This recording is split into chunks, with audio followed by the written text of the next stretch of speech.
আরেকটা কথা সবার জানতে ইচ্ছা, আমি যদি বাংলাদেশ থেকে ড্রাইভিং শিখে আসি মালয়েশিয়া কি সরাসরি এসেই ড্রাইভিং করতে পারবো কিনা, বা ড্রাইভিং লাইসেন্সের জন্য আমার বাংলাদেশি লাইসেন্স আছে, বাংলা বিদেশে এসে এটা শো করলেই হবে কিনা।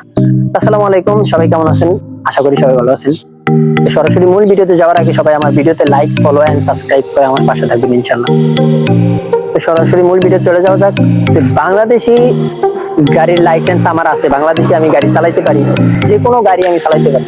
আমি হোক না সেটা প্রাইভেট কার বা হোক না সেটা লরি, আমি সব চালাইতে পারি।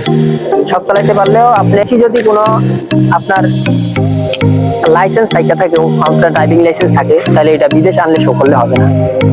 বিদেশে আপনাকে নতুন করে আবার আপনার ড্রাইভিং করতে হবে, ড্রাইভিং ট্রেনিং সেন্টারে ভর্তি হতে হবে। ভর্তি হয়ে তারপরে আপনি ড্রাইভিং শিখা ওইখান থেকে 3 মাসকার ট্রেনিং শেষ হইলে আপনি যদি ওই ট্রেনিং এ আপনি যদি পাস করেন, তাহলে আপনাকে এই দেশ একটা সার্টিফিকেট দিবে বা এই দেশ একটা ড্রাইভিং লাইসেন্স দিবে। ওই লাইসেন্স দ্বারাই আপনারা এই দেশে গাড়ি ড্রাইভিং করতে পারবেন। এছাড়া বাংলাদেশের কোনো লাইসেন্স আপনার এই দেশে আইলেন শো করলে হবে না। এই দেশের লাইসেন্স বাংলাদেশে যাইলে শো করলে হবে, সেটা ইন্টারন্যাশনাল ড্রাইভিং লাইসেন্স হবে। কিন্তু বাংলাদেশে কোনোদিন ইন্টারন্যাশনাল ড্রাইভিং লাইসেন্স হয় না। বাংলাদেশে চাইলেই একটা মানুষ ড্রাইভিং লাইসেন্স তৈরি করে চালাইতে পারে, কিন্তু এই দেশে এটা দেয় না। আপনি গাড়ি চালাইতে পারেন কিনা 3 মাসকার ট্রেনিং, তাতে বুঝতেই আছেন যে কতদিন ট্রেনিং করার পরে আপনি একটা ড্রাইভিং লাইসেন্স পাবেন।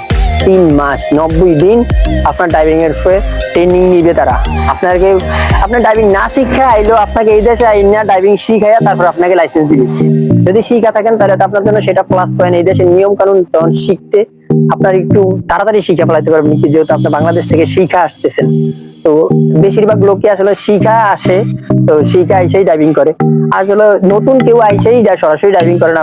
মালয়েশিয়ার সব মালেই হইতে বা যারা মালয়েশিয়ার কার, প্রাইভেট কার, লরি, যার লরি গুলা তাড়াতাড়ি চালায়, ড্রাইভিং খুবই কম। তারপরও যারা বাংলাদেশি ড্রাইভিং করে তারা হচ্ছে যে আমাদের নিজেদের অনেক পুরান, 10 বছর হয়ে গেছে, নিজের একটা গাড়ি কিনছে, ওই গাড়িটা নিজেদের লোক জারি করার জন্য, যেমন বিভিন্ন এজেন্ট তাদের লোক এখান থেকে ওইখানে কাজে নেওয়া লাগে, তার জন্য একটা গাড়ি তারা ইউজ করে। এছাড়া এভাবে বাংলাদেশের কোনো ড্রাইভার গ্রাব পপুলার হলো গ্রাব মানে এই দেশে এখান থেকে ওই জায়গায় যাওয়ার জন্য একটা সফটওয়্যার আছে, ওই সফটওয়্যারের মাধ্যমে আপনাকে এই জায়গা থেকে ওই জায়গায় যাওয়া যায়। তো ড্রাইভিং সরাসরি আইসেই করতে পারবেন না, আপনার ড্রাইভিং লাইসেন্স প্রয়োজন। আর এই দেশের গাড়ির ড্রাইভিং লাইসেন্স আপনি বিশ্বের যে কোনো জায়গায় যাইয়া ড্রাইভিং করতে পারবেন, কিন্তু বাংলাদেশেরটা শো করলে হবে না ইনশাল্লাহ। সব আমার কথাগুলো বুঝছেন, বিশেষ করে সবাই ভালো থাকবেন।